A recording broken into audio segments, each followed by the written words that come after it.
what does it mean to have this concept? Do you have relentless repeatability in your business? What we want to go through here is what Vern found and this was early on when he did his research, but then over time we've refined this, and as we talked to thousands and thousands of companies, we've refined this list of 10 areas that you have to have relentless repeatability on, and then obviously little nuggets we're gonna put around it. So what is the list? And you can find this in both your pamphlet here. Let's just find the page. Where is it? Okay, so it's near the center, and it's right by the page where we have the strategic plan. This is what it looks like, and this is what it looks like on the screen. This is the original Gazelles. I didn't put your guys' in there because it's very, very, very similar. But this is the Rockefeller checklist. I promise you, by lunchtime, you're going to be sick of this page, because we're not going to be flashing through slides like we did yesterday. We're going to be spending a lot of time here. So if you haven't found that page, find it, because you're going to be spending a significant amount of time on this page. And early on this morning, where we're going to start off on, because we're spending most of the time today in execution, we're going to start off with talking at a high level about what are these. Then we're going to spend some time having you guys go through and say, evaluate what level are you in these different areas. And so we'll give you some quiet time to do that, and then we're going to share it, and we're going to find out what's the consensus around where you're at on these different areas. And then we're going to dig into each one, and we're going to talk about, all right, how do you either expand or improve on each one, and give you some learning. And then there's going to be some focus at the end of the day of this is what we're planning on going for first as far as areas to improve. Because back to the whole idea of doing crossword puzzles, you solve the easiest ones first. There's no order in this checklist. You can go in whatever order you want, with the exception of one thing. But let me highlight it again, and then I'll tell you the exception. You can go in any order you want. There's no it's only numeric in this order, because you got to put in some order. But as far as you executing on this, you can go in any order you want, except for the very top one. You must make sure number one is there. In fact, I can tell you, in one of my companies, I've had 3 in the past. In one of my companies, I personally experienced this, not having a healthy executive team, and I'll tell you it's a recipe for destruction for the entire company. Because if the executive team doesn't agree and they all leave leadership meetings or planning meetings and they're not saying the same thing, it destroys a company. The fact that you've had the growth that you've had means that they're probably pretty aligned. They've already got number one taken care of. That's their problem. But other than that, that's the very first thing you got to do. After that, everything else can be in whatever order you want. So yesterday we started first with the strategic thinking, which is on your far right-hand side of that slide. And these are the things that we're trying to accomplish when we're doing strategic thinking. And most of them we covered yesterday, if not all. We might have missed one or two of those things. There's a new term up here that's in this slide. It's called the 3HAG. That's just a 3-year highly achievable goal. So remember we talked about the WAG, and again, you guys are saying WAG, not BHAG, which is okay, but I didn't get that in here. The WAG is that 10-year goal that you think's crazy. But the 3-year goal, we really want this to be a highly achievable goal. We want it to be something everybody goes, you know what, that's probably possible. It's a stretch, and it's going to be difficult, but we can get there. And that's pretty critical. And then over here, again, remember we said the annual plan, you will overestimate what you can get done in 1 year, which is why we want to break this up into either quarterly or trimesters. I believe you guys use trimesters, but we want to break this up into smaller chunks. So what we look at this is we say, we're going to set a 3-year goal, highly achievable goal, 3HAG, and then we're going to break it up into 12 sprints. Those 12 sprints are the 12 quarters. And then each of those quarters, or trimesters in your case, we're going to put, there's either 13 or 20 weeks in that sprint, and that's what we're going to chunk off week by week by week, and we're going to go after these goals. And then remember, we're only going to set a couple goals, WIGs, wildly important goals, because we don't want to overwhelm the system with a bunch of things that you're trying to accomplish. We want to be very careful about making sure we only accomplish the most important things. So this is just a visual way to look at what we're about to go into. And then we talked about the SWT, the sweat yesterday. Then we talked a little bit about KPIs. We'll get into some of these other areas as we go through the Rockefeller checklist here in a second. But this is just a visual way of looking at all the things that we talked about. So Jim Collins, wrote Good to Great back in the late 90s. I think it was published in 99, if I remember right.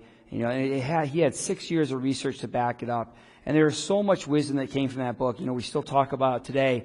But, his quote in there, one of his quotes in there is, greatness is not a function of circumstances. Greatness turns out is largely a matter of, and this is the most important part, obviously, conscious choice and discipline.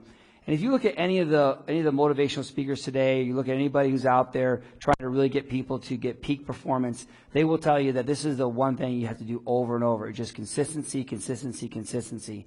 And so as you see the Rockefeller habits for the next hour or so, you're going to notice that that's what we're really driving. We want this relentless repeatability. We want you to be very, very consistent. We want these routines. We want to drive this home. Now, it'll be up to you to pick what those routines are. It'll be up to you to pick what you focus on first. But we're sitting here today educating you on the system so that you can understand where we're at. And I think intuitively, if you look at it, no one's going to disagree no one's going to disagree that this is important. And also, if you look back in your life, whether you were trying to accomplish a goal or you were trying to change something in your life, whenever you had that discipline, that's when you had the greatest level of success. So there's two parts to this. There's the Rockefeller checklist, and then there's what we want you to start getting into a habit of doing after every meeting and after every time you get together. And it doesn't have to be on a piece of paper, but we provide you a piece of paper to do it. And then we recommend you get a digital format to do this in. But we really want you to start using this who, what, when format. So often you go into a meeting, and a lot of what we're going to talk about revolves around meetings, by the way. So that's why we're starting here. You go into meetings and you decide a lot of great things. And just like earlier when I talked about the subconscious feeding you ideas, in that meeting you decide on things and then you don't record it in the who, what, when. And this is so critical. I believe it's towards the back of your pamphlet if you want to turn there and look at it. But it's so important that you hold each other accountable and that you write down what was decided. Now, again, I would recommend a digital format for this, whether you want to put this into one of your existing solutions or come up with a new one, SharePoint or whatever. That would be the smartest way to track this. We're just trying to emphasize the fact that you have to track these things. It's so critical. And what we found is there's so much time spent in meetings, but there's so little follow-up or things that happen after it. And what we learned from Patrick Lencioni, and we'll talk a little more about him later, but when we learned about, one of the things that he learned and taught us about teams is that if teams don't have accountability, that's one of the most important things, that there isn't trust in the team. If I don't hold you accountable, Ron, or if I don't hold you accountable, Scott in the back, or whoever, if I don't hold you accountable and then you don't get something done, I don't trust you. And that team starts to break down. Well, the only way to hold each other accountable is to make sure it's recorded and we all know what it is we committed to and what we're holding each other accountable for. So one of the big things it's hard to teach this, we just got to tell you about it and then you have to go do it. But one of the big things that we want to encourage you to do is you've got to have this cadence of holding each other accountable. And so as you form these meetings, and later today we'll talk about the meeting rhythm and we'll get into that, we really want to make sure that you're focused in on this who, what, when. And really it's on a weekly basis. And this dovetails very nicely into the 4 disciplines of execution. Because when we look at the 4 disciplines of execution, which is another system that we're pulling the idea of wildly important goals out of, I'll talk about the whirlwind later and how you have a whirlwind in your daily activities. We pull that out there as well. And as we look at some of the concepts from that, it'll tell you that you have to every single week come back and say, where are you at with your WIG? How far have you gotten? And then did you accomplish the things you said you were going to do last week on your WIG? And then, of course, everything else as well, but especially on that. And did you get those things done? Because that accountability at the team level is what's going to ensure that all these activities, all these important things get accomplished. I know this is Captain Obvious, right? I'm telling you stuff you've heard for the last 20, 30, 40 years, depending on how long you've been working. I just want to reemphasize, this is so critical. It doesn't matter how many times you hear it. If you're not doing it, you're not going to accomplish these goals. And so this is a very, very fundamental part of our system. And then again, back to the checklist again, which we're going to talk about in depth. So why is the checklist so important? If you haven't read the book, The Checklist Manifesto does an amazing job of outlining why it's important. I know, and I said this 3 or 4 times yesterday, and I'll say it again today. You're in an industry where checklists are everywhere, and you have to have them. And so I respect the fact, I understand that you probably already get this, but just in case, I want to reemphasize it. As humans, the better we get at our jobs, and usually the smarter we are, or we think we are, the less likely we are to use checklists. We just are. And I gave you the example of going to the lake or the beach or the river or wherever, or a picnic with your family. How often do you forget something? I have a checklist. I'm not exaggerating. I have a checklist at home. I live near Lake Michigan, so we go out to Lake Michigan often during the summer. And I have a checklist of all the things that I need if I go, because I will always forget something, always. And so a checklist is so critical, and that's just what this is. And it's arrogance that makes us believe we don't need it. So where can you still use additional work here? And if you need to be compelled to do it, read the book. It's an awesome book, and it really makes the case. And then I talked about this yesterday, but this is a world that could just use checklists and could do a much better job. Third leading cause of death in America is medical error. The best way to die is to go to a hospital. I mean, that's no exaggeration. Now, that's not to run down our medical industry. They do an amazing job. It's just they could definitely use more checklists. This slide is for organizations that don't have the level of safety you guys have, but I want to just reinforce this point. So let's get into the actual habits. The very first one I already talked about. I want you guys to really focus in on my summary of all these ideas, because you're going to go back, you're going to assess your organization and then the larger organization in a few minutes. So you need to understand which each of these are. I'm not just going to turn you loose and say, go do it. I want to talk through each of them, so then when you're doing the assessment, you have some understanding of it. So team health. Is the team healthy? And if you look at the checklist here, it'll say things, and think about your own team, so don't just think about the leadership team only. Do you understand each other's differences, priorities, styles? You meet frequently, once a week preferably. Do you have ongoing executive education? Are you engaged in constructive debate? That's so important. And that, is everybody comfortable participating? Do you have comfortable confrontation? Is that okay? Can there be confrontation in the team and everybody can walk away? Very, very critical. So that's the first habit. Second one is, are you all aligned on the one thing? And you saw a lot of emphasis on this yesterday. We kept showing that image from City Slickers, right? What's the one thing? What's the one thing you got to focus on? So, but is everybody aligned around the one thing? And really, when we say one thing, we mean the one-page plan, or that strategic plan. And then in there, do you have a 3 to 5 year goal? Remember that 3 Do you have quarterly goals? Are these communicated? So, is everybody aligned on the one thing you got to get done? The next thing is communication. Is there a communication rhythm? And this is making sure that you have a daily huddle in all parts of the business. We'll talk about that when we get into this in more depth. If you're like, no, we don't have a daily huddle, Wade, or we want one, or someone had mentioned earlier they have one and it stinks and they want it to be better, well, we're going to talk about that. We're going to go really in depth. In fact, we're going to do one. We're going to practice it. You're going to get a chance to do this. So don't worry, we'll get there, but I want you to rate yourself on that. Fourth one, are you clear on accountabilities?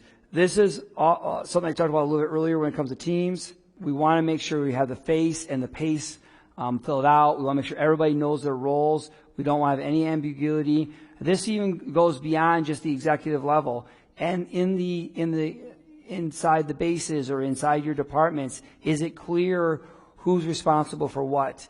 Do you have clear accountability? So critical. Next one is, do you have ongoing employee input? I had you go through that exercise yesterday doing the start, stop, keep. You have to get employee feedback. Is this consistent? Is it being done? Can you measure it? This is a very, very critical portion of having success. Getting back to the Rockefeller habits. And then, are you getting customer feedback? I believe you guys do. From what I hear from some of the stories, it sounds like the customers give you a lot of feedback. But is there a consistent mechanism for collecting it that you can measure?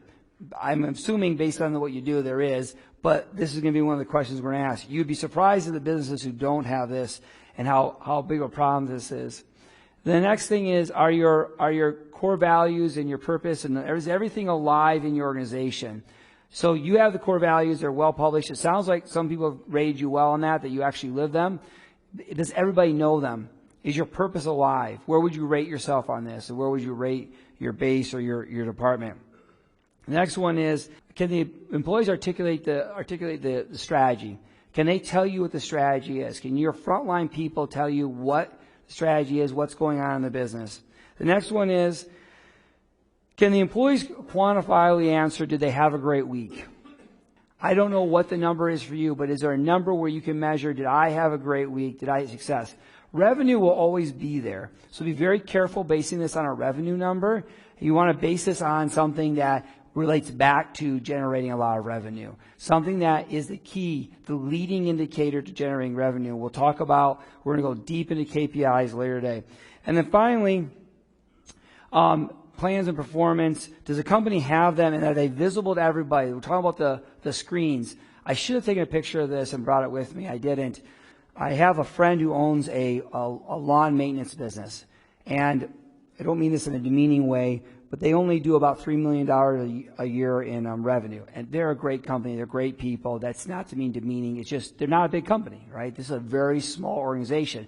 But at $3 million of revenue, they've got 60 employees. It's crazy. I mean, a large number of employees for the low number of revenue. Now, in their business, with only $3 million of revenue and only 60 employees, they have over 10 monitors in their main war room where they can tell you at any time who's had their lawns mowed, who needs a sprinkler installed, and then during the snow season they do plowing, and that is like their bread and butter. They know how much salt they still have left in their warehouse. They know who's been snowed. They've got the weather forecast up on these screens. Everything is visible inside their organization, and it's on walls so people can see it. Remember, we are visual people. We are communicators. Email's fine. Go ahead and use it. But communicate the way we've been communicating for the last thousands and thousands of years. Put it on the wall and say it. It's so important that it be said. In fact, it's kind of funny if you just want to take a step backwards. You know, I'm a technologist. I think about technology. And we've had the typewriter for the last 100 years. It was invented in 1860-something. It's been mainstream since the early 20s. So basically, we've had a typewriter or a typewriter device for about 100 years. And it's just been in the last 2 or 3 years we've had any serious technology that could hear us, understand what we were saying, and then use our voice as the input. In 100 years from now, they're going to look back and think we were barbaric that we used our hands for communication. I'm serious. They're going to go back, and 100 years from now, they're like, you did what with your hands? And you guys all got carpal tunnel, and you had arthritis in your fingers at this age? It's barbaric. What were you doing? And they're not going to understand that, well, that was the only way to get data quickly into an electronic device was by typing it. But we're so addicted to it, that's all that we do now. Is all that we do is type. And human communication, what I'm doing right now, this is the fundamental building block of getting anything done in your business. How often have you exchanged emails back and forth, and then a simple call or walking up to the person and talking to them changed everything? And for those millennials in the room, I'm not an old fuddy-duddy. This is the way it's supposed to happen, all right? Text is okay. I love text. I use it all the time. Email's okay. I use it all the time. But again, when you're communicating important things, the 10th habit, don't leave it to this electronic format that doesn't reinforce what we are, and that's humans who have developed over thousands and thousands of years to use our voice to communicate through sound and sight. It's so critical. And if I'm on a soapbox and it bothers you, I'm sorry, but I'm telling you, I've seen it work in other businesses. I know this works, and that's why I want to make sure that you do it. So number 10, are these things alive in your business? Can you see the performance and the plans on the walls? So this is the human brain. I already talked a lot about that, and pattern recognition. We want this stuff out there because that subconscious of yours is so powerful. If we can just get it engaged, it's the most powerful supercomputer out there still. And there'll be a time when some supercomputer will eclipse the brain, but right now, between your conscious and subconscious, you are walking around with the largest supercomputer that's ever been invented, ever been developed, ever. All that intuition, gut feel, all those things that you get, that's all real. That's your subconscious feeding, it's seeing pattern recognition. In fact, David Brooks wrote about this in the Social Animal, another great book. If you ever get a chance to hear David Brooks speak, you got it. He's an amazing speaker, and he's done a lot of research, and he writes for the New York Times. But David Brooks in his Social Animal, he talks about the fact that, and he researched this, there were men who were over in Iraq, and they were in country for a year or two, and you could take them to a road and say, is there an IED or a bomb planted on this street? And there's people everywhere and cars everywhere, and they'd say no. And you take them down another one, you say, is there one on this street? And they'd say no. And you take them down another one, they say, is there an IED or a bomb in this street? And they'd say yes. And they go down, they do a sweep of all 3 streets, and they'd be very careful and intense about it because they didn't know which one did or didn't have it. And they almost every time, that person who had been in country and been a part of the war in Iraq would know exactly which street it was. And that 3rd street or whichever street they said was the street the IED or the bomb was. And they did research. They tried to figure out, how do they know? And there was no distinguishable way to know there was a bomb on that street. And all it was pattern recognition. Something in their subconscious saw enough things out there in the distance that triggered and said, there's a bomb there. In some eggplants, they have what they call an egg guesser. There's a person who can guess, and they're 65% accurate whether an egg is a male or a female. Now that should be 50-50, right? And these egg guessers are 65% accurate, and they're humans that have just seen enough eggs, and they can't tell you how they can do it, but they can guess which one's male or female, and they're 65% accurate. So there's something with the subconscious that it's this amazing supercomputer. So that's why we want you to do this work, because if we can get you guys into these habits of looking at these things, we just turn on so many more brains in the business.